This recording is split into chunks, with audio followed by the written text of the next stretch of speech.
G'day, listeners. This episode is proudly brought to you by our sponsors, supshq.com.au.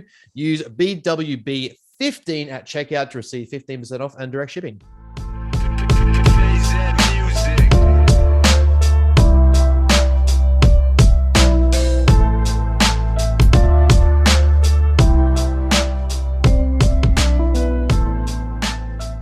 Hey guys and girls, welcome back to another episode of Bros with Brains. Here, as always, with my co-host, me. No, I'm kidding. With Ben Mayfield. You need to watch the YouTube just for that reaction. Yeah, because as soon as I said with my co-host, and then Ben, throwing up the juices there, just being like, "What's that?" No, he didn't say me. No, that's right. Sorry, I was seeing myself about me. I've had a really good sleep, as you can tell. So I'm up and about. I think I had like literally 2 hours or 2.5 hours of deep sleep.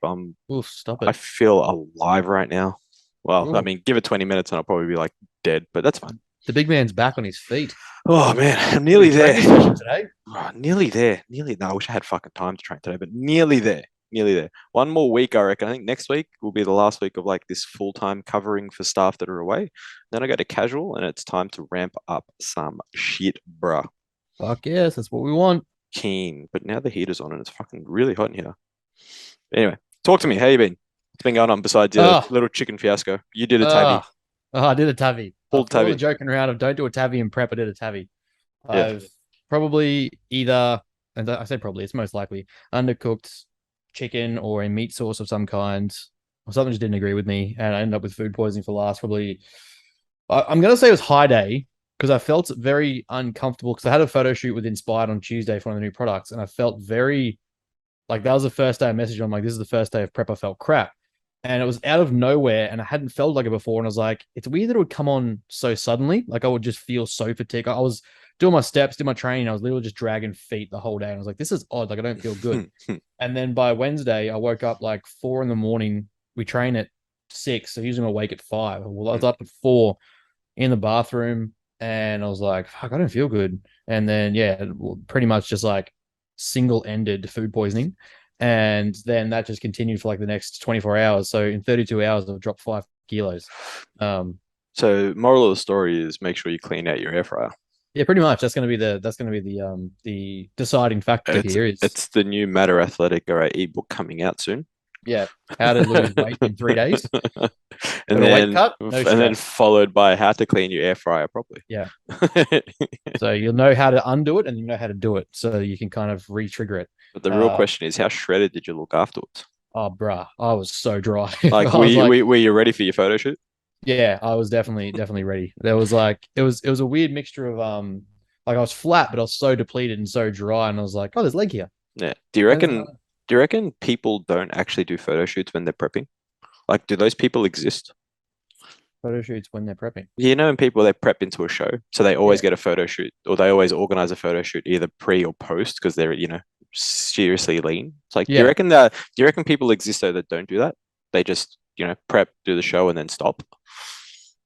I mean, that was my first show. I didn't do it. Everyone that's prepping, they're all like photo shoots, and they're all putting up 6-7 weeks out or whatever. So they're all putting their inquiries, and they're like, of course, on Instagram, they won't Google, someone to do. Yeah, they won't just actually do the work. They're gonna let everyone know. Yeah. So they'll put it on Instagram. Does anyone know a photographer? It's like, if you go to Google and type in photographer, local photographer. It pops up. Yeah, it pops up. But I actually liked Mickey's post. Mickey Westcombe. I actually liked her post the other night. It was like, if you're doing comps for photo shoots, this is why I think photo shoots are a better. Yeah, I saw that one. Yeah. I really liked that because I have the same perspective. Like so many people, and we talked about it before, go on stage for shit like, know the experience of being shredded and dolled up and all sort of jazz. Like, okay, none of that results in you needing to be compared to other people based on your worst body parts and your lack of conditioning. So if you want a photo shoot, why don't you just, if you want photos and to be lean, why don't you just book a photo shoot? And like most of those people, like I said, that are doing the 8 weeks out, 9 weeks out, 7 weeks out, they're doing photo shoots, not so much training content or training footage, but like, lean out on the beach, waterfront, like photo shoots type shit. That's probably what you wanted anyway. So you're adding fuel to the mental health fire by making it a competition instead of just, hey, I just want to do a photo shoot. I think it's actually good. I think it's a much better perspective to have. That way you can see, 7-8%. I hated getting that lean, but at the same time, like it wasn't trying to force it on stage. If you know that you can't handle photo shoot lean, you're probably not going to enjoy comp lean. So Yeah, I think Yeah. it's a good goal. I think it's something to look forward to. I Yeah, think I it's mean, something. it's been something I think I've been doing for a while now with clients. It's like they Mm. want to get leaner. It's like, well, why? And a couple of them are like, well, I want to go stage. It's like, well, do you though? Yeah, you've Do seen you? the glamour of Yeah, like, the 1 minute on stage. yeah, like you're gonna get up there and be shredded for 45 seconds worth of work. No, take that back. You have a 1 minute routine and then maybe the mandatories and the poses. So let's add in 2 minutes of total work. Yep. Like, and Honestly, then you're and then you're moving like, quick. yeah, yeah, it's kind of like, was it Usain Bolt trained however many years for Yeah, like, 4 years for 9 seconds of yeah, running, yeah, 9 seconds of running. It's like, 20 years, man, whatever it is. yeah, it's like, well, that's what happens. So maybe just going for a photo shoot and manipulating the goal is maybe a little bit better, a more Yeah, realistic goal. it's still an appearance based outcome, but at the same time, it's like you remove the risks that come with comparison and competition that you aren't prepared for. Yeah, you don't And you don't need striated glutes, so it's fine. yeah, exactly. Like we can still include things like free meals and high days and stuff where you don't have to suffer 20 grams of carbs for a week because you're too fat and no one told you. You just think you're beautiful, so therefore you should do a comp. Um, so yeah, Yes. that to me is like a yeah, I like it. I think it's better. Mm. And just kind of limits the amount of I don't want to say plebs, but just goobers that get up there for the wrong reasons that then all of a sudden have the audacity to blame it, as we talked about before. And all of a sudden I it's like that that still bothers you. So much fun. yeah. Just in general, it's like you're taking something I love and trying to piss on it, and it's because you don't have the right perspective as to why you did it. Let's be very real. That's This is kind of what also it. true. So yeah, that's kind of that. But in terms of me, yeah, like came back from deload. Training was good, minus being sick. I ended up having yesterday off. Haven't trained this morning. Again, I woke up pretty cooked still this morning, so try and get some food back in, some electrolytes, and maybe see how training goes today. I dare say it's going to be underperforming because I'm just so depleted and dead. Yeah. See how that goes. Um, don't really want to risk any more no sessions this close to the show. Kind of need every session to be important. But at the same time, like I'm just going to go in there and half-ass throwing around right weights. There's no real point. Well, it's a point, but it's not great. Oh, Um, yeah. It's just, I guess, managing load, right? yeah. So going in there, going zero RER, trying to hit PBs is probably unlikely. But at the same time, I need to get stimulus. So yeah. Besides those few days, everything's been moving along smoothly. I was sitting at I hit a prep low before high day last week, which is 93.2. I've gone Hmm. well past that now, but that's obviously just water weight. I'm now 84.3. Yeah, I'm now under 80s. I'm going to do under 80s this year. Um, so yeah, that's besides that. Yeah, everything was like moving along well. Leanness before high days was phenomenal, and then high days filled me back up. Mm. So it was going along well. Everything was happening. Just feeling good. Um, yeah, business is going good still. Clients are signing up. How Problem much solved some more things. how much more caffeine have you introduced into your diet? Uh, all of it? Nah. Yeah, yeah. I've What do I gone do? from 1 gram to 10 Yeah. grams. The busier days, I'll do like a half tab modaf and probably 3 coffees, give or take Mhm. pre-workout in the morning for session as well. When we say coffee, are you talking about your instant crappy shitty coffee? Like, yeah, you laugh because, yeah, I was going to say, or is it the Starbucks friggin', Starbucks or is coffee. it the cold drip or whatever it is that you drink? Yeah. Yeah, guys, Ice just for Americano. for those listening, he is that boy. Yeah. He's that guy. Sweet Melbourne guy, shut up. He's that preppy white guy that goes to Sure, I Starbucks am. with his polo top collar up. Yep, exactly. And I'll have like my Oakley sunnies Yeah, on. 100%. There's a wife beater underneath my shirt. Yeah, I still can't get over you don't have a coffee machine. Yeah, well, I don't know. Just I Incoming drink Christmas present drink for me when I come up. It's not for purely you. because you're coming Yeah, up. You don't it's want to not deal for with you. buying coffee. It's not for you. It's for me. It's just Hey, for no, every no, time. that little Italian cafe that we went to, $2.50 fucking, or was it $3 double espresso? That's what we're talking about. That's That's fair. the place. That was decent coffee too. That's fair. That's fair. But yeah, no, that's that. Yeah, prep's going good. It's moving. It's what am I still? I dropped a mil and a half over 9 sites during a deload week, which is awesome, which is a pretty good position to be in. Supplementation hasn't increased anything drastic yet, so still got room there to play if I need to and get a bit more aggressive. Cardio is still just my non-negotiables of steps in and out of the city. We do 30 minutes, 15 minutes pre and post training on the weekends just for a bit of bike warm up, leg warm up and stuff for leg days and just to get the blood flowing in the legs before we train on the weekend. So that's pretty much it. It's nice and simple, nothing crazy. It's working. Tom's looking fucking fantastic. He's gonna kill it. And yeah, I mean, it's like it's definitely gonna be the best look I've ever had. Gonna be the heaviest I've ever been at the condition I'm gonna have. So by the time food and water go back in from this week of literal crap, Still, I would say I'm probably on par to be upwards of in the 88s. Hmm.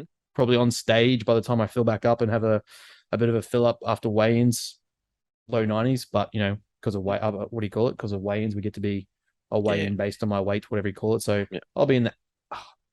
I'm saying rate of loss. I'll be in the 88s, Hmm. which is going to be give or take a probably 10 kilo increase from the last time I was on stage.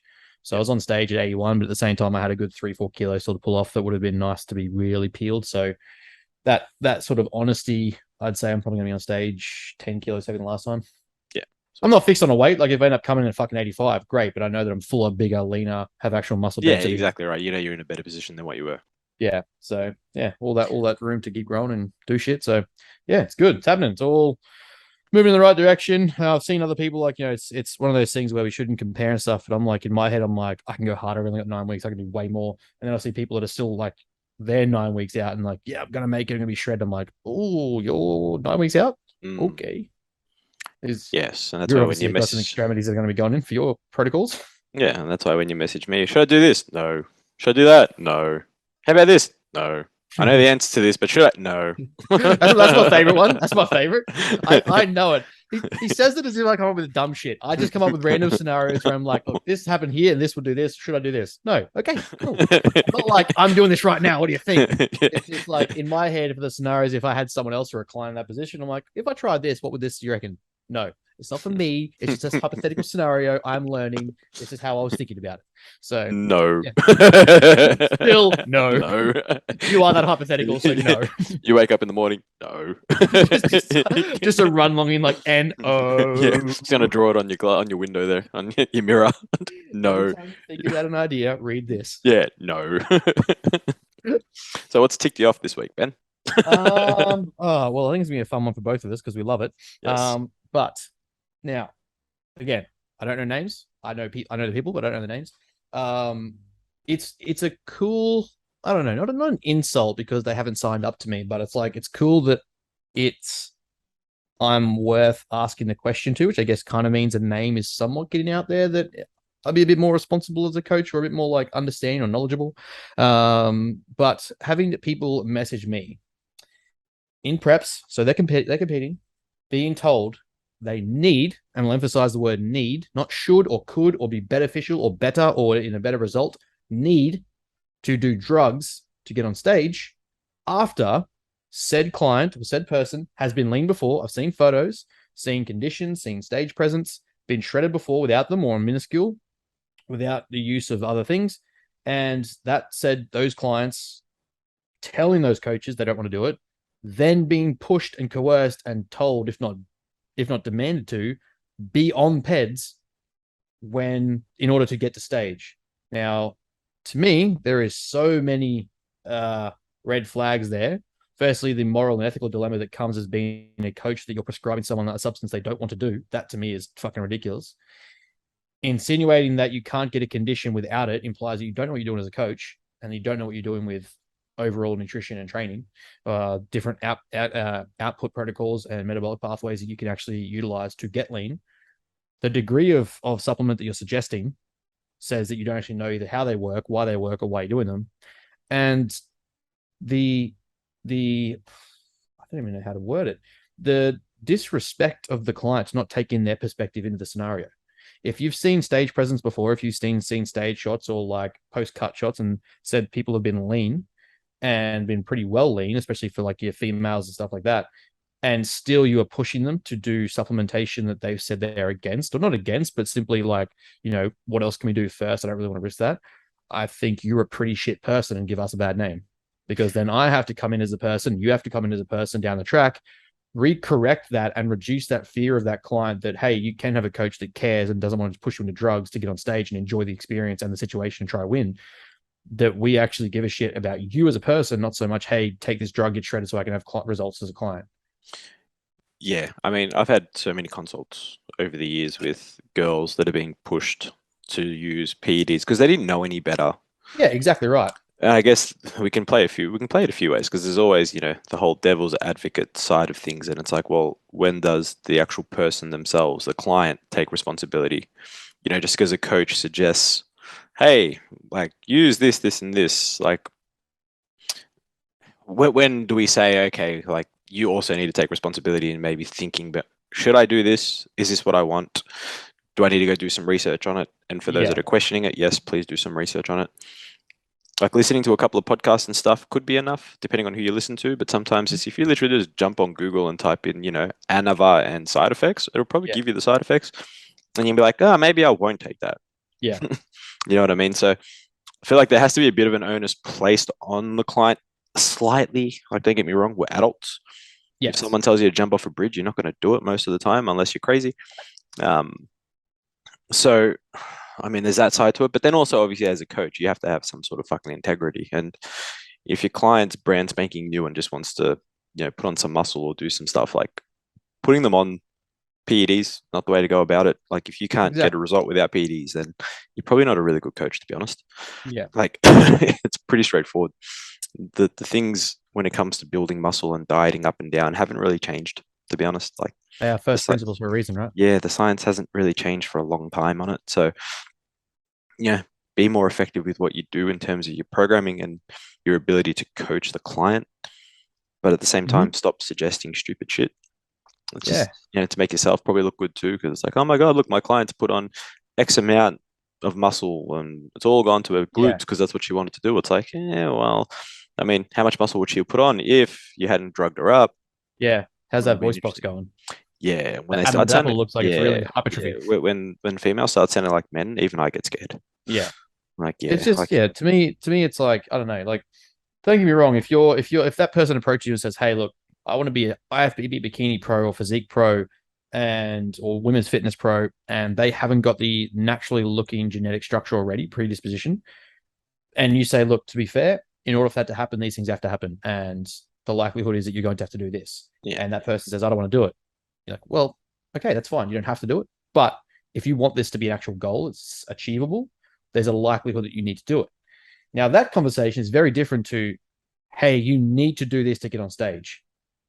That to me is like that. It blows my mind that that's even a conversation you can have because the risks and the health factors and the fact that like these people, they've said things to me like, I'm probably not going to do it, but my coach has said I need to do this anyway. I'm like, well, then all that tells me already is that firstly you're mature enough to go do the look at the fact that you understand the compound and you don't want to do that risk. You don't want to take that hmm risk, but you also need to consider that you're an adult. You're choosing someone to coach you who you don't trust or respect enough to tell you don't want to do those drugs. yeah. Like You're having you're to paying hide for a that from them. service. Yeah, Yeah, right. Like you're if still you the don't trust customer. their drug protocols, why do you trust their training or nutrition Mm. protocols? If you're coming to a separate coach to ask, like, to double check their opinion, like it now just looks like I'm trying to poach you, or if I say, hey, don't, it comes across kind of like I'm poaching or trying to get you on my side. But realistically, I give a fuck that people don't look bad in the sport and people don't end up with bad perspective of the sport and all coaches, right? So I feel obligated to say, like, look, you don't need to do fucking anything. You're a grown adult. You have a dichotomy of choices here. You can take or not take. You can use small amounts. You can use half the amounts. You can do your own research and find out you don't want to do it. You can say that you do want to do it, but to a degree that you might not do as much as the coach suggests. But overall, to me, if you're going elsewhere to find a different perspective and sort of back up what you're already thinking, even though you're being told to by your coach, he already tells me you don't trust your coach. So like, why are Yeah, you paying them? Why are you staying with them if you know that you have to go elsewhere to find the right opinion, and you go into other coaches to do so? And that's what to try and get me more business because I don't want to take someone already in preps to keep prepping. yeah, of Um, course. but it's like, where do you draw the line there? You've already Yeah, reached out to someone else to say, hey, look, I don't think this, but this is what I've been told to do. With the urgency or the nudge of a need, yeah, like that yeah, that to me is like the second the word needs gets used with drugs, get the fuck out. yeah. Well, Like, between that and I think females, not even females, males as well, like coaches don't understand the impacts of anabolic androgenic steroids on female physiology. Like males, we're androgen dominant. It's kind of like our thing. That's why we handle androgen so well. mhm, Females aren't. So mhm, changing, not changing, so adding in more androgens is never going to be a good time for no, female physiology. And like one of the very first questions I tend to ask a female, like literally, I had a consult last week. Um, and she sort of was referred to me from someone, very well respected. So I'm glad, like the support system was there. She's pretty much just said, "Oh, I want to look at using Anavar." My question was why? Like, what is it that you want to use Anavar for? It's like, oh, look, my sport, I like to do, lifting, and I really want to push it and see where I go. And I said, well, do you plan to compete in that sport? She's like, well, I'm not sure yet. She's not sure. I'm like, okay, well, if you compete, it's drug tested. Whether you get tested or not's another story, because obviously you're at the, basic level of it and you're just Yeah. doing like local stuff and all that. So Mhm. you probably won't get tested, don't get me wrong, but it is a tested sport. So you have that hurdle to deal with first and Yeah. Yeah. foremost. Right. And then it's like, well, do you plan on having kids anytime soon or in the future? Like, yeah, okay. Do you know that, these androgens can potentially have these impacts on fertility, Hmm. and it takes time for it to come back and all this sort of stuff? She's like, no, I didn't know that. And it's like, okay, that's cool. You didn't know. That's why you're sort of having this consult with me. That's fine. Like, do you know that this can happen? Like, deepening of the voice, more Hmm. hair, like enlargement of your nether regions, stuff Yep. like that. Like, are you willing to? Does that work for men? Just Yeah, asking. Right. no, growth hormone. Like, Whoop. yeah, like, are you willing to go through that potentially? I'm not saying that Yeah. it will happen. I'm saying that it could happen, all right? Depending on obviously dosages and length of time and all that sort of stuff. She's like, nah, not really. It's like, okay, well, now we've established, you know, that wanting to use PEDs, especially, AAS, while cool for strength gains, not cool for life gains. For life. Like, Right. yeah, like it's not fun in it. And then starting to explain this to the client, and even explain it to coaches. It's like, well, stop putting your clients on, AAS. There are way better performance enhancing modalities that you can use that don't Mhm. require you to use AAS. Yeah. And if you want to know what they are, I'm not going to tell you pay for a consult, Yeah. because it's taken years and years of work. Otherwise, you could just listen to Joe Jeffrey's podcast. I'm pretty sure he like labels everything out. Yeah. But yes, But then, like, and also like, but how many of those people also that are looking at the icing on the cake and going, I want to do AAS, right? And they're just jumping straight to the gun. How many of them are not getting 7 to 9 hours? How many of them are not eating consistent meals of high quality proteins and making sure they're getting adequate carbohydrates upwards of 5 to 12 grams per kilogram? How many of them are not getting that like actual adequate healthy fat intake? How many of them are not training hard already to points of failure or reaching numbers that they need to in order to benefit from the effects of use? Where it's like, if your first point of contact and like I want to see how far I can push it, and you aren't already pushing those things, it was like, that's not. I wouldn't even be having that conversation yet. Like that's not even in the ballpark. You There's so many other routes you need to take first before you land there and go. It's kind of just like it's putting the doona on the bed that's already made. It's putting the icing on the cake after it's finished. Like it's literally putting the gloss coat on the Ferrari. The Ferrari isn't nice because it's got a gloss coat on it, but it's like it's the finishing touch that really helps it. Like it's a Ferrari. yeah, Um, and that to me is like it really tells me you don't respect the process as it is if you are willing to do those things first and then want to go do PEDs. Not against PEDs by any means, no. obviously, but Hmm. those are things you definitely need to respect more before you just go, hey, I want to see how far I can push it with PEDs. It's Yeah, like, yeah, but you're not even willing to push your lifestyle, let alone PEDs. Like you're not saying no to friends, you're not setting boundaries with relationships, you're not getting consistent meals, you're not eating at work, you're not going out, you're partying. Like let's tighten those up, see how you go then we'll see how you go with PEDs if you want the risks of side effects. yeah. Everyone wants a quick fix. Everyone Mm-hmm. wants it now. They don't want to work for it. Well, not everyone. Most people. Yeah. Most people that we deal Yeah. with in that sort of space. There are those selected few, like probably majority of the listeners, that understand that these things take time. Yes. Patience, rep on But rep, yeah, I just on set, on uh, set. I don't know. It's been too many times now where and like it's it's a compliment as much as an insult because firstly it says that you don't trust me enough that you would just come to me for a consult, Mm. but also it says that you don't trust your coach enough and you trust my opinion over your coaches to consider whether or not you should do PEDs or like the use of the amounts and stuff like that. So to me, it's like already it sounds like you should just get out.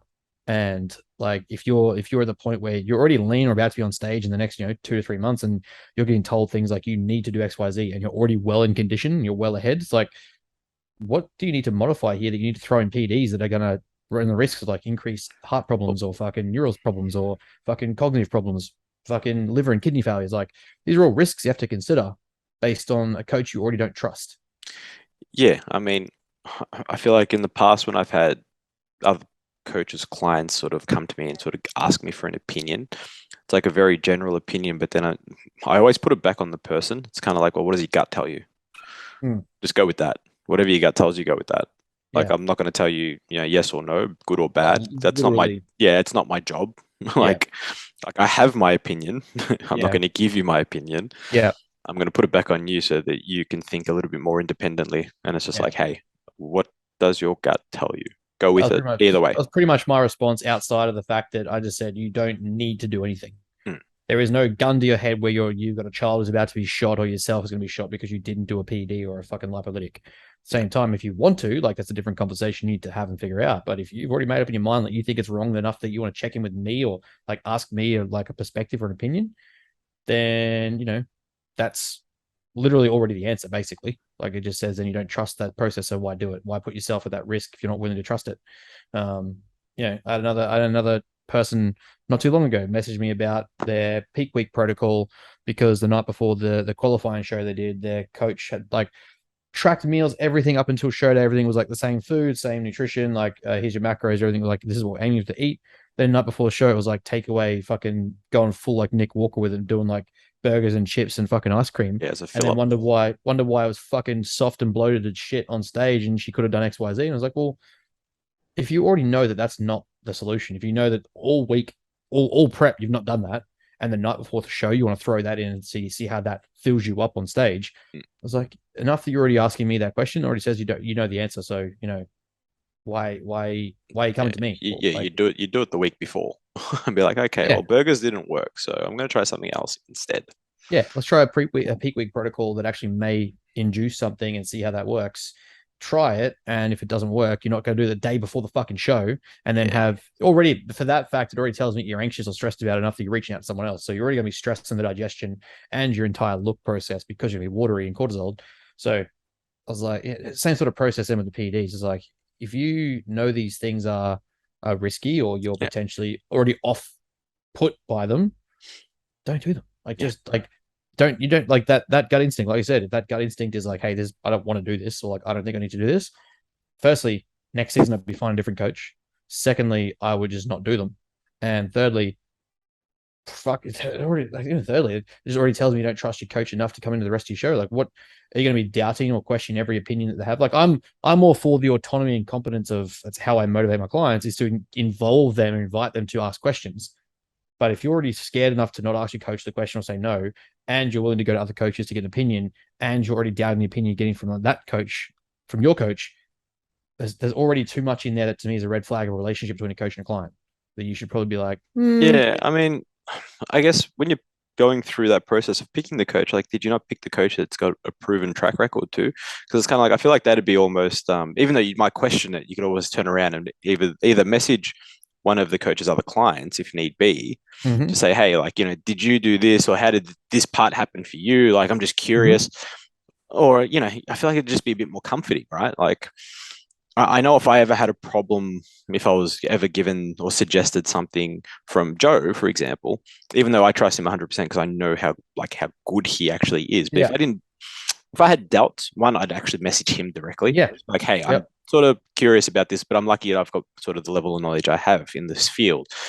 But at the same time, I'd go to, one of his prep clients and just sort of message him and go, hey, man, just wondering, like, has this happened with you or whatever it is? Just curious, just sort of iffy about it.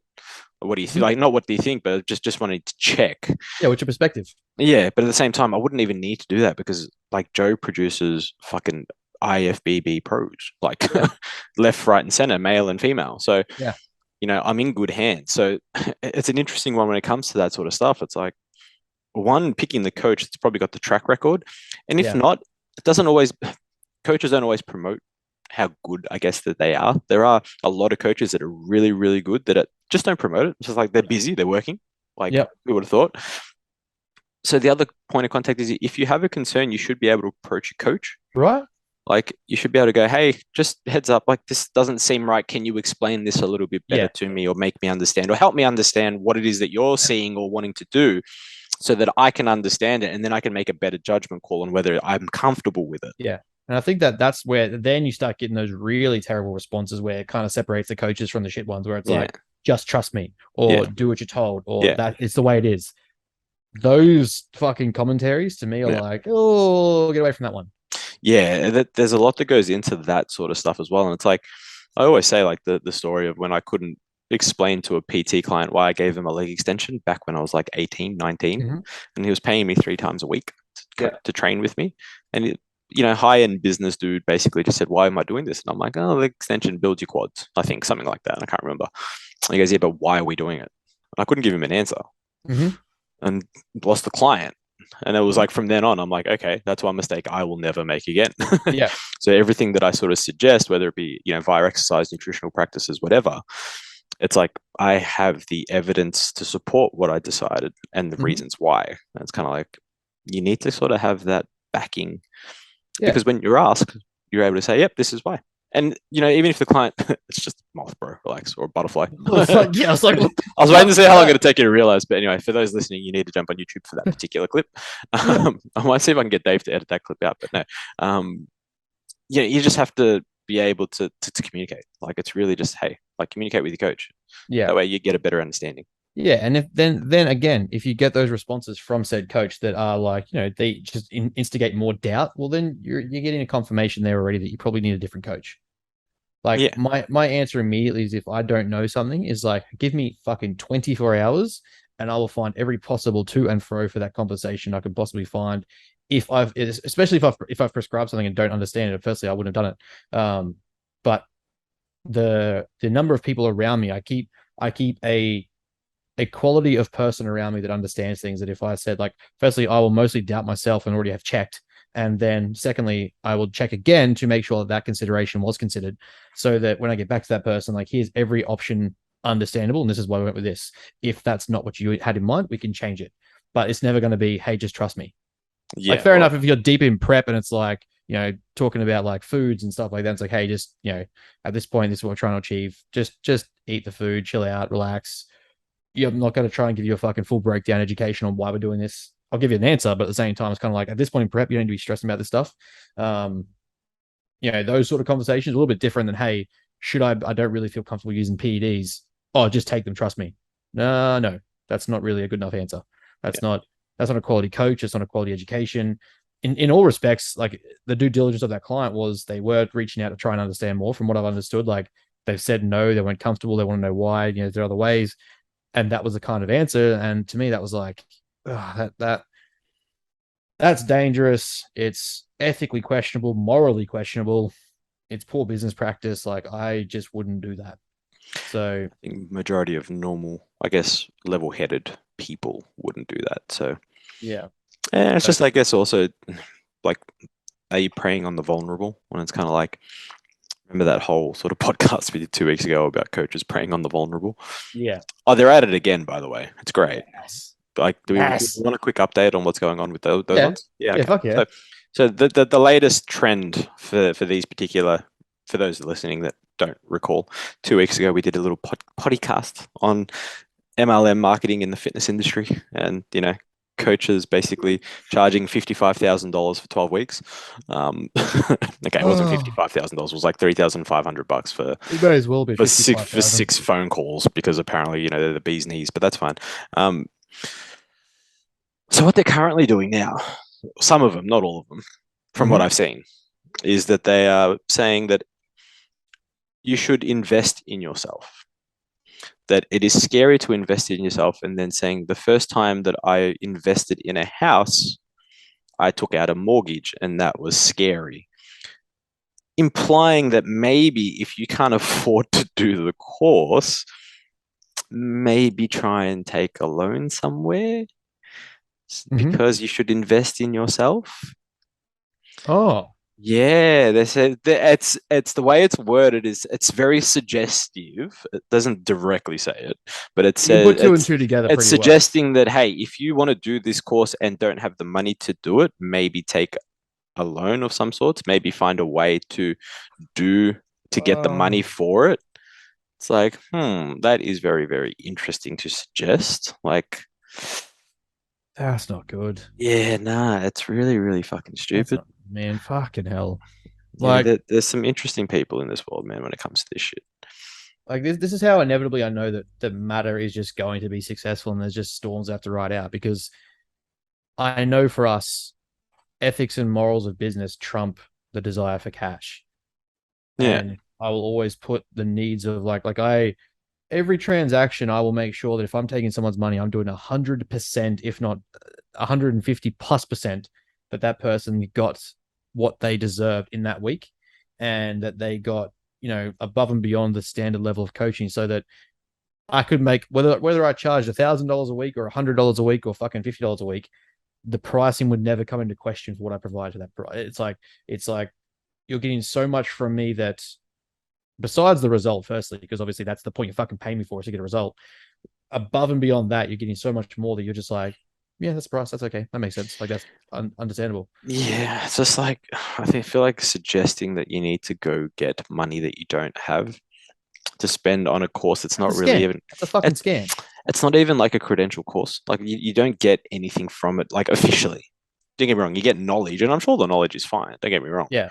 But at the same time, I Is can't it worth a imagine. loan against your name to put you in debt level of Yeah, and knowledge? then using personal anecdote, like I can understand why this would be scary because it's been scary for me too. So, but I've done this. It's like, Yeah. cool, Like, dude. Like you probably got like a little trust fund from your fucking parents, yeah. and we're able to do this, this, and this. And it's Probably kind of like, also living at man, home with your parents, not paying bills. yeah, like But also, I know like that. yeah, I know one particular coach in not one particular coach in I was gonna say in particular. That's a lot of the use of the word particular, but this one coach, I won't name names, she, because again, female coaching, has a very, very popular course for female physiology and basically preaches about the menstrual cycle and how it's so different for females, and you need to program and train and eat around your menstrual cycle. By the way, the research doesn't suggest that, but that's fine. We Yeah. won't get into that conversation. Basically saying, I think it's just obviously the point of difference, right, in the market to try and get onto these girls that want to feel like they're a part of something. And it's like, you know what, if that's Mm-hmm. what you want to do, that's fine. I feel sorry for you that you're in that position in the Mm-hmm. first place, and then you're being led down this weird ass path. Mm-hmm. But then, yeah, these are the coaches that are like saying, oh, we, like, I've invested in myself. I can understand, and it's scary. And, bought my first house. I didn't obviously have the money up front. So I took a mortgage, like if you want something bad enough, you just do what you have to do. And it's like, really? Your course isn't that fucking good? Like who the fuck are you? Yeah. Are you giving? Is this like a uni degree? Yeah. Like, because that's effectively what you take a mortgage out for, a uni Yeah. degree. You Like, get hex. yeah, like you don't do it for just a course that's on some 8 week or 12 week basic female physiology. And my question then is, how much is this fucking course? Because why is Yeah. someone having to take out a loan for a course that's not official? Like, Yeah. fuck. Basic This was Jay-Z finance. If you Yeah, can't afford it twice, don't buy it. yeah, if it's like a diploma in something, then maybe you consider it because, it's an official thing that may get you some sort of employment at some point. Yeah. But your 12-week course doesn't give me any credentials that gets me employment. So why would I do it? God, fucking.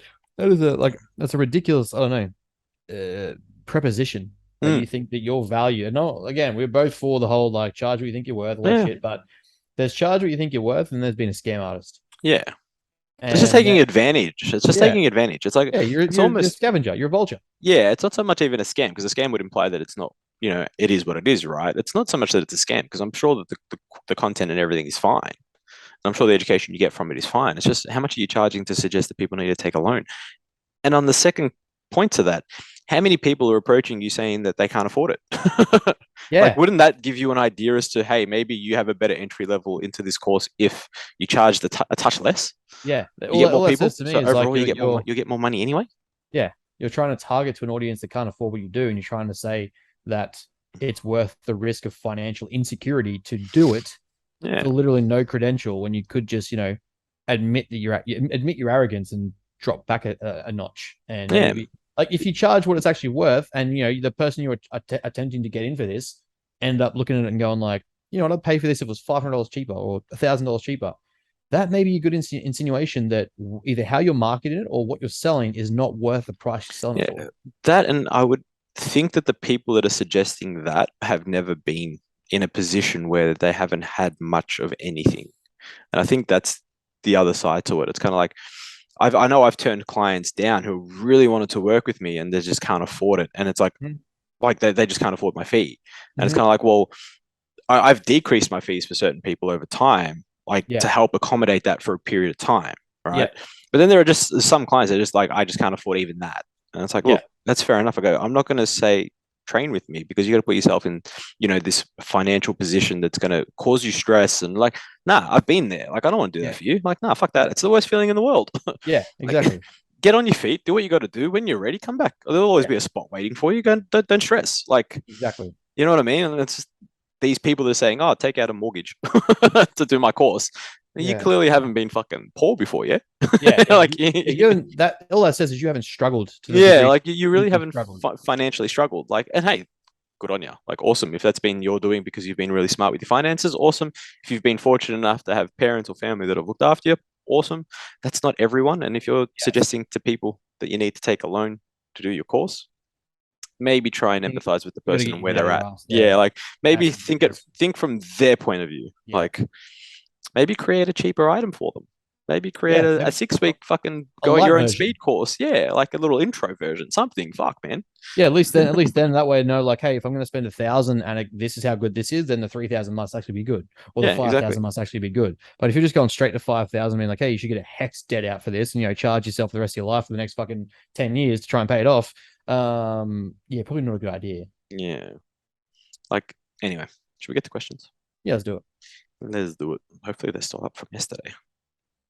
Okay. Yes, they are, I believe. All in all, take away from the PD chat, ladies and gentlemen, is if you're listening to this and you're doubting your coach and you've ethically said that you don't want to do them and you're being coerced or told that you need to do them, before the next prep, before the next show, please reach out to different coaches, probably someone like me or Aaron, Chris, Hmm. maybe, like people that will actually guide you in the right direction with your health and concerns and your outlook in mind.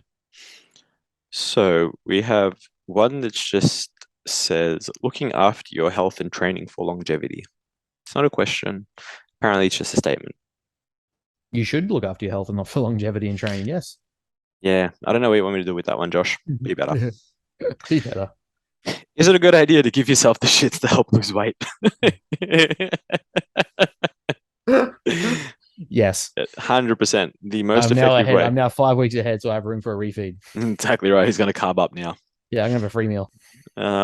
Any truth to artificial sweetener causing water retention? If yes, how long to reverse effects? I haven't seen anything about artificial sweeteners causing water retention. I guess it would be dependent on which one. Yeah, if you're looking at say things like sugar alcohols, the breakdown metabolization of the sugar alcohol can lead to like a little bit of an increased flooding of water in the stomach, but Yeah, like intestinal yeah, flooding. intestinal flooding and Yeah, bloating. But yeah, I haven't seen anything about increasing water retention in that regard. yeah. I haven't looked at it, to be honest. I haven't looked But at sort of the research or anything like that. most of the research that came out when you really look at like not Lehman's Norton's page, he did a really good post on the meta studies around artificial sweeteners and sugar alcohols and all of the things that people claim like aspartame and stuff that cause these problems and these cancers and sugar alcohols XYZ were actually showing to create the exact opposite of what was being suggested based on all your naturopaths and that sort of jazz that talk out their asshole. And there was things like, we actually seen a reduction in things like health markers because there was increased weight loss, appetite suppression, satiety, life satisfaction. They were happier. They were more adherent to dieting protocols and weight loss and training goals. So yeah, in those studies, if they also would have found, I'm not sure they were controlling for it, but ideally I would think that you would find things like bloating or water retention leading to weight increase, not weight loss. Yeah, so like I do know that some people have adverse effects to sugar alcohols and that sort of stuff. Don't get me wrong. Oh Like yeah, there, for yeah, sure, yeah, they especially have in high some, dosages. yeah, they have some digestion issues and stuff like that. But that's always, in the dosage. And the dosage for it Yes. isn't usually high. But then there are those that can consume it. Like Yeah. for example, me, I can have Yeah. fucking all the artificial sweeteners in the world, and my stomach does not give me a single ounce of grief. Yeah. And I have definitely pushed that in a diet. So Yeah. 100%. yeah, so I guess fortunate in that aspect where I know there's some people who can have just the smallest bit and they're like, oh my god, my stomach hurts, and you're like, oh okay, that's unlucky. Yeah. So yeah, gym peeve, random fist pump guy. I mean, why? Go away. They don't want no thanks. Fist I pump haven't. guy. I have not seen random fist pump guy. Who's this Who's guy? I need random? to Like, know. as in like he's at a rave fist pumping, or like he's just I got a imagine. good weight and he's Yeah, fist pumped. I just imagine like you've done a good set fist pump, like a random. I mean, if it's a one-off thing and someone's like they've just smashed a PB or something, I'm gonna be stoked. Like, cool. I haven't really seen it that all that often, but if it's like you got old mate having some fucking German techno listening to Doof Doof from Super Troopers, like, then yeah, it's a bit odd. But I'm trying to think of like what fist pump guy's doing. Yeah, like I mean, Like as you like watched if you you're do. fist pumping after every single set, like fuck yeah, like yeah, a bit weird. Yeah, especially if it's not like your training partner. If it's just some random. Yeah, Yeah, it's like you're doing bicep curls and they're doing calf raises and they turn around and they're like fist pump. It's like, well, acceptable. You're working very small muscles. You both have tiny muscles. yeah, But yeah, I don't know. I haven't seen a random fist pump go, to be honest. yeah. Are we saying fist bump or fist pump? Fist pump guy, but I'm assuming they mean the same thing. Like Well, who fist pump or I'm who thinking fist fist pumps in the pump. middle of who fist pumps in the middle of a fucking gym? That's what it means. I'm thinking fist pump means like and I then I'm mean, thinking maybe fist bump like Queen fuck yeah, bro, you got a good set. Like you're not gonna. Maybe in Queensland. We don't have that down here. Oh, we got some hectics. I don't know. I don't know the I'm context. assuming fist pump is meaning fist bump. Yeah. Like he got off the machine, fist bump, like but some complete stranger that you don't know. Yeah. I mean, like I've had like you get like the old bloke or there's like the gym local who comes. He's like, yeah, that was six set, man. Well done. Like that's a bit of like constructive masculinity kicking in. People fucking respecting people, but it's like I don't know if you just did like I said bicep curls. You go, fuck yeah, bro, that's sick. Fist bump. Like oh yeah. Yeah, like I said, I haven't come across randoms doing that. But anyway, thoughts on junk food reviews for Gen Pop? Junk food. Firstly, change that language already. I don't like that. Yeah, I mean, I know exactly who the person is talking about. There is a certain coach who does that to his for his following. Um, Now in the regards to junk food, if we're implying like things like takeaways and stuff, like is it worth it? I mean, I'm not going to let someone dictate to me whether food's worth it or not. I either want to try it myself or I don't. But I just don't like terminology like that already. Like it implies a good or bad or moral agenda towards food that is the reason why people develop fucking food issues. Um, but like what in reviewers in like is it worth it or not or like like I think they're taste just and doing food reviews for their followers. yeah, like I mean, if it's just simply a personal perspective on this meal, like yeah, whatever. Like I know I followed some guys and stuff that will do like cookie reviews, donut reviews, and that sort of shit. If it's like, oh, this isn't better than this, or have this over this, I hate those people. Like making a fucking 20 ingredient wannabe protein pancake instead of just having some fucking pancakes and a shake. Like I just can't stand those people. Those reviews shit me. But yeah, if it's someone who's just simply like, doing takeout meals or free meals and they're reviewing it like every week, I want to go try this burger joint or this fucking takeaway shop, like, whatever. Um, but it's more so like in the context for me, the conversation is around how you're like what you're reviewing. Like, is it it's not healthier than this, or this is a healthier option, or whatever. Yeah, I don't, like I can understand. It's funny because I know the context of the question. So it's like doing grabbing a piece of candy, let's say, grab a Mars bar and doing a review of it and then trying to dissect nutrition and being like, oh, whether it's good or bad or whatever it is. Oh yeah, dumb. Fuck that right off. Yeah. It's like, He's a pretentious prick at that point. yeah, kind of right. Like I I saw don't like see, I don't see how it's helpful. I think that's it's probably the not. best way to put it. The only way I justify it is being like, hey, this Mars bar tastes better than this one. Yeah, You know what I mean? Like, yeah, exactly right. here's the Aldi version Yeah, and here's the real one. Which one yeah. tastes better? Like, It's like when you see a Tam Tins or Tim Tams, like, no, shut up, Dick Smith. Tim Tams all the way. yeah, yeah, literally. It's kind of like that. That's the Like, only yeah, place I see anything more that than that. Like for. I see reels come up on my fucking YouTube, on my Facebook and TikTok and stuff now where there'll be this douchebag going through the food section, meaning like parents think this food is healthy, but it's got inflammatory oils that are being used and causing cancers. Give your kids this one instead that's used from a non-sunflower oil based fucking oil baking, whatever. Shut up, dickhead. Like, shut up. Like that, those reviews are not helpful to anyone. You're creating more limitation to entry to health and nutrition than needs Yeah, to exist. yeah. So yeah, basically we've come to the decision that it's stupid. Yes. Got it. Um, Last question we have is most overrated movement, glorified movement in the industry that is basically shit. Oh, fucking hell. There's a lot. I'm always There's a going to say lot. for me, it's going to be. The glute bridge. Yeah. I'm gonna say it's the glute bridge. Like, why are we going through such a shortened range of motion and loading it with a ton of weight? The problem with the glute bridge that most people don't realize is that if you're going to do it, you need to load it, one, and two, you need to do a ton of reps because you barely, depending on how short you are, I guess, but most of the time you're not even hitting the mid range Yeah. of of the glute. Like you're not hitting it in hip extension. So unless you're on one of those machines where you can get full hip extension, Mhm. but even hip flexion, then into hip extension. But at the same time, the loading parameters for that, and then the safety profile on it, and the actual just technical like prowess you need to do that.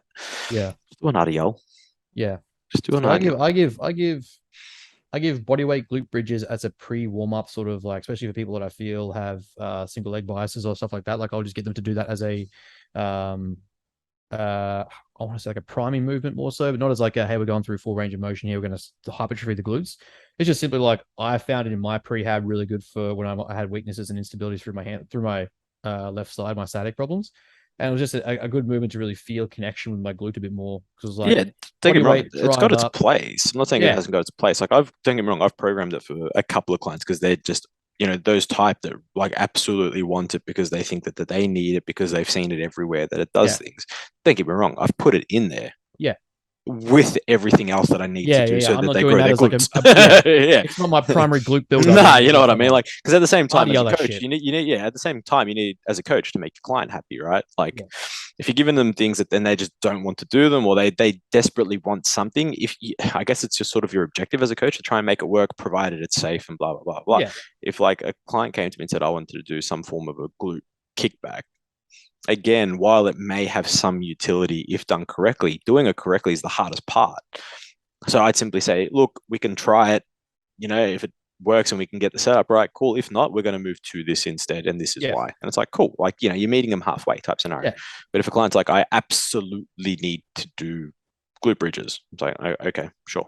We'll put them in mhm, there, but I'm going to put them, last exercise, 25,000 reps for two yeah. sets. So, I'm gonna blow you the fuck out. yeah, they're just a really dumb exercise because you're only working in the shortened position when we know from Mhm, the research that most of the time your muscles grow from the lengthened position. And if you can't lengthen the glutes, well, what's the fucking point? mhm. That's my rant for that one. Yeah, that's fair. Oh, for me, most hated exercise. There's so many. Yes, I think that and Um, tricep kickbacks is the other one, but we won't get into that. yeah, I love like, and again, this is not to insult anyone in particular, and the I whole like insult them, fuck it. toxic gym culture shit, whatever. You can tell someone's new a mile away, but at the same time, like seeing someone stand vertically and doing a tricep kickback from the position of where the top of the hammer curl would be and the contracted position of the hammer curl, then using that to kick back, and you can clearly see them trying to extend the tricep, like I said, the tricep kickback, but not even being hunched over to actually put any form of resistance against gravity. You're already like you're going with gravity, so it's achieving nothing. Yeah. And then you like watch them crank them out, and just like, oh fuck, that hurts me. Um, I'm not a fan of the vertical leg press. Yep, fair The enough.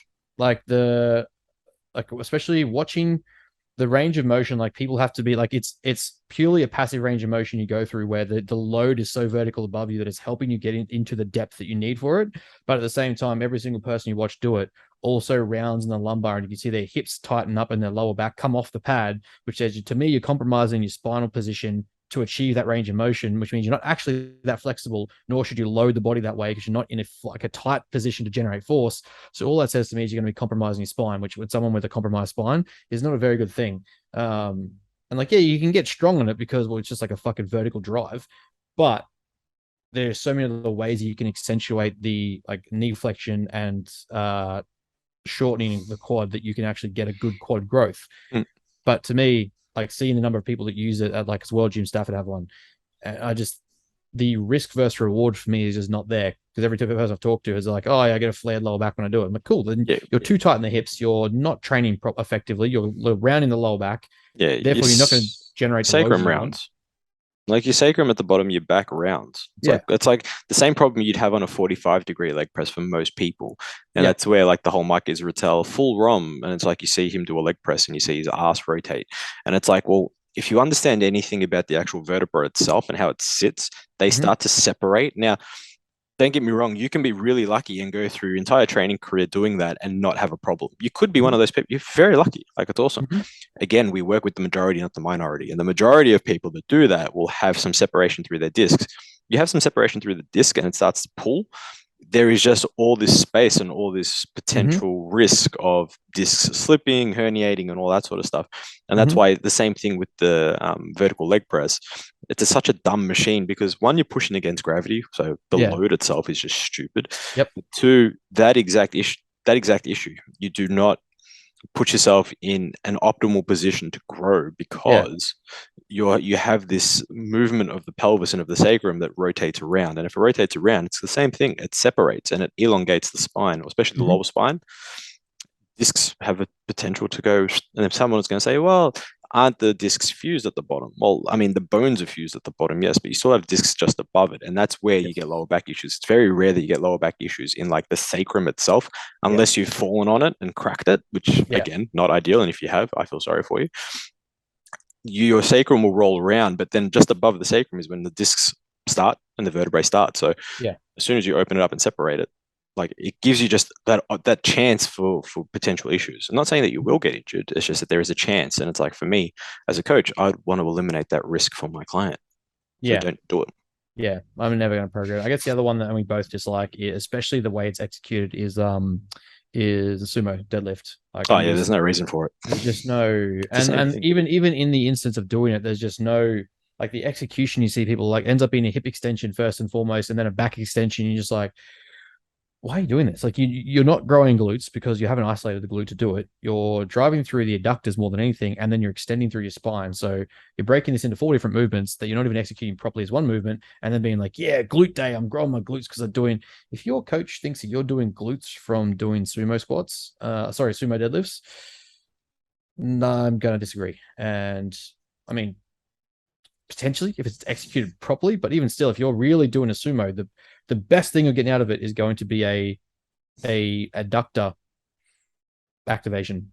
Yeah, I mean, you're gonna get some adductor work. Don't get me wrong, but it's like sumo. People will do sumo because they think it works the glutes, and it's exactly the same Mm-hmm. principle as the glute bridge. You do not have if you're doing a proper sumo Yeah, deadlift, you do not have full hip extension, and that's where the glutes work, or the glute max works. So you need to be in hip extension and hip flexion, and then into hip extension. Again, yeah, RDLs, Roman chairs, yep, like Roman chair being a 45-degree hyper. I'm old school. I call them a Roman yeah. chair still. 45 Um, degree hyper is great. Add a dumbbell to the front of the pad, add a band behind your neck that's attached to the pad, like Well, all yeah, that little it's stuff where one of you're the adding true resistance. movements that you can go into full. You can go into the mid length and really hit the mid length, and then the RDL hits the lengthen. So, Yeah, like, that's what you're looking for. You're not yeah, really too concerned about the shortened range. Otherwise, then you could do lunges and stuff like that as well that hit the mid length and all that sort of stuff. So, when we understand growth of muscle and where that occurs, it's usually in the lengthened position. So, you need to be able to lengthen the muscle as much as possible. Hip, glute bridges, hip thrusts, whatever you want to call them, they're basically all the same shit. They don't do that optimally. So you then need to basically counteract that with a ton of load and a ton of reps. yeah. And Not don't get me worth the wrong, like fatigue. Not worth the fatigue. especially when the machine is designed like World is lucky to have the well positioned hip thrust machine, but you see coaches like brag about their client pulling like I saw one recently actually, and someone shared their story of doing like whatever 100 something kilo hip thrust for X amount of reps, and I was like, cool.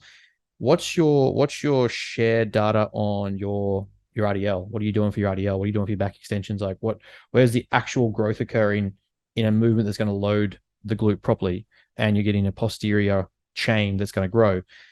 Like you're not sharing those numbers. You've got a coach who's just cranking you with hip thrust. Like that's not programming. It's not coaching. Yep, agreed.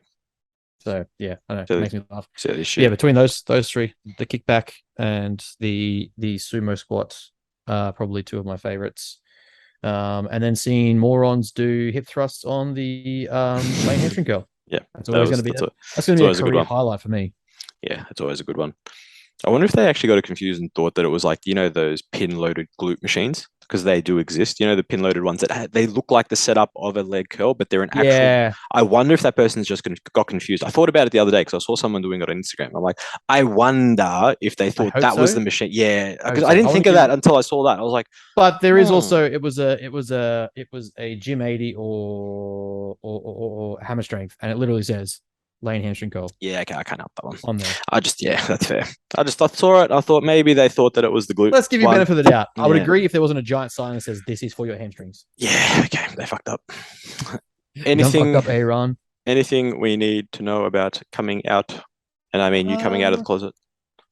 what we did a release an ad the other day. We've got two more seminars coming up in the year. We're going to be doing one on, so we're going to basically take our ebook and turn that into an extended workshop on stress and the stress systems. So not stress as in load, mechanical load, but more so stress as an actual physiological and psychological occurrence. Mm-hmm. And then we'll also be doing a bit of a longer extended session on like forms of progressive overload and things we look for. So um, kind of just going to start taking out little snippets of the overall course and do those as individual workshops. So it's kind of like really getting a lot of free education for like little modules of the system we're putting together. And I'm just gradually working away as I have the brain power to execute the modules and stuff where I can for the course. So coaching still going, still got clients signing up, people signing on, people coming back, which is awesome, which is fantastic. Um, I've got people that have, a really humbling thing is people literally saying, um, I'm going on holidays. As soon as I'm back, I want to be on board. I just got to make sure that I have the cash. Like, Of course. I will make sure that coaching is the first priority. Like, fuck, man, that's you're putting not so much putting yourself in a financial risk, but like, financially, you've been away on holidays, you're going to come back and then still want to do coaching. Like, that's very awesome. You trust me with that. Um, so yeah, that's pretty much that. Keep an eye out for those things. That'll be, I think, fucking Brooklyn had it written. She's like written on the post. It was like the 27th of October for the first one on stress. And I'm like, I can tell you firsthand about stress because only 2 days from I'm fucking gonna be stage. stressed as Yeah, fuck. I was like, it's just gonna be an anecdotal fucking Yeah. workshop on me. Is that what it is? It's a practical. Yeah, pretty much. Yeah. So, all right, guys, you're gonna diagnose my stress levels right now. Yeah. Here, let's This go. is this is how we're gonna do it. Here's your Yeah, content. Here's all the yeah, descriptions. Now, which one am I? yeah. We're 2 weeks out from show. Tell me how it looks. And I was like, look, I can take all the modafinil in the world, and I'm excited to have this seminar, but it's probably not gonna be 2 days before nationals. Yeah, So that's fair. that's going to be Game Boy, feed up, high days, chill out. Yeah, so we moved it back, I think, to like early November, and then the other one will be like sort of late November. So it's all the content and the stuff's already pretty much done. It's just simply making sure that it's organized in a way that is digestible in a workshop, not so much a book. Yeah, that's pretty much that. The yeah, coaching still going on. Matter page is still going, so follow along there where you can. We're trying to get more content on, so we've got the videographer and stuff booked in for peak weeks and stuff. What else we got?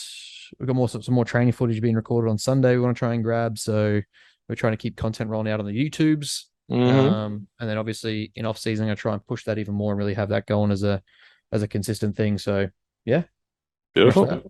What about you? Look, not much. I'm just waiting for one more week to get through Mm-hmm. this crap, and then I will be out and about, hopefully getting back online, doing a whole stack of work, and enjoying life, hopefully, and getting back to Uh, content and all that.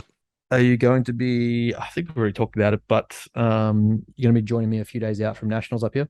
I assume so, yes. I think I've already put it in my calendar that I'll be up there. Like, yeah, are you going to Both, come? am I Like, doing both your shows, aren't I? I mean, if you want to, you can stay for 2 weeks. Like, it's up to you. But I think I've I got. I mean, don't know if I'll stay for 2 weeks, but I'm pretty sure I've got yeah, in it's my. like, I've got to check my calendar. I'm pretty sure I've got both of them in there. yeah, so it'll be. So it's a pretty cool setup. We've got we actually managed to get old Lukey Liebman's videographer. So Yeah, nice. me and Luke are basically just best friends now. Yeah, Um, he's a good man. yeah, he's a good bloke. So we got him and really good dude. Like he genuinely, like of everyone we've dealt with so far for marketing and videography and shit, he genuinely wanted to suss out what's the business like, what is the feel I'm going for, what's Ben like as a person, what's Tom like, what am I trying to grab? Like genuinely wanted to do his job for a very reasonable price. And then yeah, so he's going to be what do you say? Day before and day of show both days, both shows. He's going to be following along, looking at tanning, like recording peak week fill ups, recording some of the content there, trying to get backstage, like all the cool shit. So, um, yeah, it's pretty much just going to be like a how I look over Tom, how we do it, Tom's final check ins, how we do like any extra changes, modification needs to do for loading up food, filling them up, all that sort of shit. So he's going to try and grab that. And yeah, so if you're around for that, it'll be cool because it'll be kind of just. I was gonna, like I said, I was going to. The initial plan was see where Dalton was and kind of just have him have a look over. But at the same Yeah. time, like all due respect, he's not gonna be around, so I'm not gonna make computer decisions if I can have Yeah. more first hand. Eyes on. Yeah, exactly right. So Yeah. Yeah, I'm like pretty sure I've got it booked in. Yeah, fairly sure. I'll be that'll up for be both. yeah, that'll be fun. There's nothing exciting between the two shows will really happen except a read deplete and a refill up. So Yeah. it'll be more so all you can eat Japanese after nationals. Keen as fuck as always, my friend. It's crazy. It's crazy to follow along with, but like I've been prepping longer than we have left. We still have like 8.5 weeks left and 10 weeks till the other one. So I mean, fuck, most people are only really a quarter of the way into their prep at this point, and we've still got fucking 10 weeks to go. And I'm fully, I don't want to say I'm fully depleted. I'm definitely in stride of getting shredded. Yeah. Yeah, that's fair. So Should be fun. yeah, should be We'll fun. make it work, as Indeed. always. Well, that is it from us, That ladies is and it. gentlemen of the jury. As always, if you have questions, message Ben. We do I'll be put on up the question box on a Wednesday morning, and by we I mean me. I'll be on So the toilet, so I have plenty of time to answer them. so please throw up your questions. Anything you want us to talk about, cover, talk shit, get hit, that sort of stuff. That's it from us. Have a great weekend because this will drop on Saturday. And goodbye. All right, see you guys.